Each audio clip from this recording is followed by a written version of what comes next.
Hello everyone, আজকে আমি নিয়ে চলে এসেছি টক দইয়ের ডিমের কারি। চলুন দেখে নিই রেসিপিটা করতে কী কী লাগে।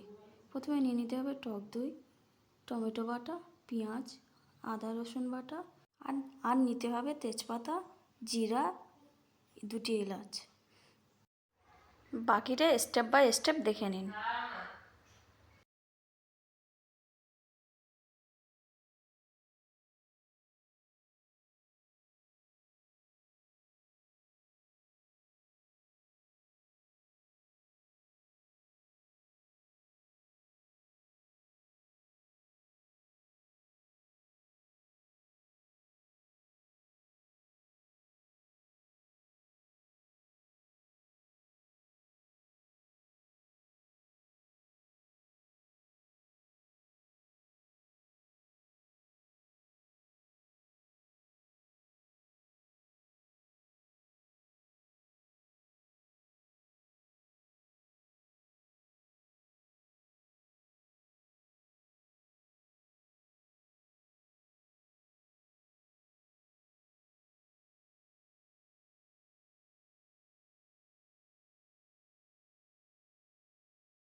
ডিমটা যখন ঢালবেন একটু গ্যাসের ফ্লেমটা একদম লোতে রাখবেন, না হলে ভেঙে যাবে।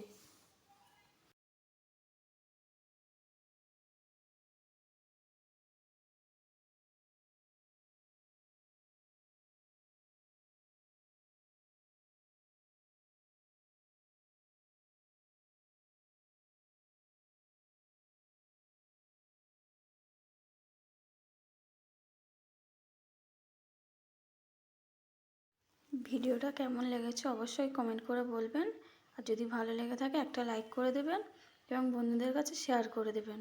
আর এরকম সহজ রেসিপি দেখার জন্য আমার চ্যানেলটা সাবস্ক্রাইব করে দেবেন।